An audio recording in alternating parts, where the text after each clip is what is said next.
जबाब दिलेलाच आहे आणि अनेक देशांनी त्याचं स्वागत केलेलं आहे। खरं म्हणजे हा एअर स्ट्राईक करताना कुठल्याही निरपराध नागरिकाला इजा होणार नाही याची काळजी आपल्या सैनिकांनी घेतली, परंतु त्याच्या उलट आपले निरपराध बेकसूर यात्री पर्यटक यांना मारण्याचं काम त्या पाकिस्तान धार्जिण्या दहशतवादींनी केलं आणि त्याला चोख उत्तर मिळालेलं आहे। आणि म्हणूनच आता त्यांनी म्हणाले होते चुन चुन के मारेंगे, तर भारतीय सैन्य दलाने ढूंढ ढूंढ कर मारेंगे असं काम केलेलं आहे आणि यापुढे देखील असंच चोख उत्तर या पाकड्यांना मिळेल यामध्ये कुणालाही शंका बाळगण्याचं कारण नाही। आपल्या सगळ्यांना आपल्या भारतीय सैनिकांवर एक विश्वास आहे आणि म्हणून आपल्या भारतीय सगळे देशवासीय लष्कराच्या मागे आहेत, मोदीजींच्या मागे उभे आहेत आणि म्हणून मी आज तुम्हाला मनापासून धन्यवाद देतो।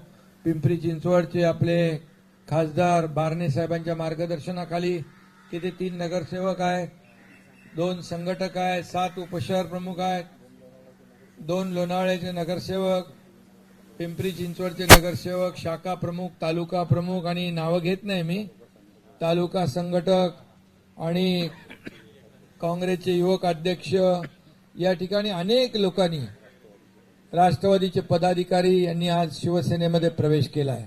त्यांचं मनापासून मी स्वागत करतो। त्याचबरोबर आपले संजय निरुपम यांच्या मार्गदर्शनाखाली खऱ्या अर्थाने जे शिवसेनेची महत्वाची विंग जी आहे स्थानीय लोकाधिकार समिती, या स्थानीय लोकाधिकार समितीचे विजय परब आणि त्यांच्या सर्व सहकार्यांनी या ठिकाणी आज शिवसेनेमध्ये प्रवेश केला आहे।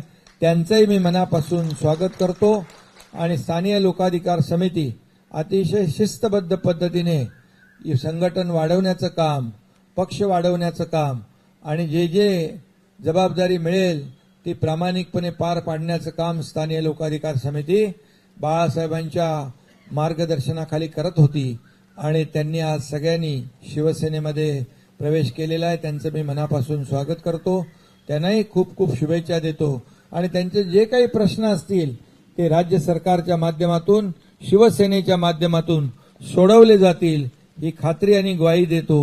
पुन्हा एकदा पाऊस आलेला आहे, पुन्हा एकदा सगळ्यांना मनापासून खूप आणि पावसाने देखील आपल्या सगळ्यांचं स्वागत केलेलं आहे। आपल्याला शुभेच्छा, धन्यवाद, जय हिंद, जय महाराष्ट्र। एबीपी माझा, उघडा डोळे बघा नीट।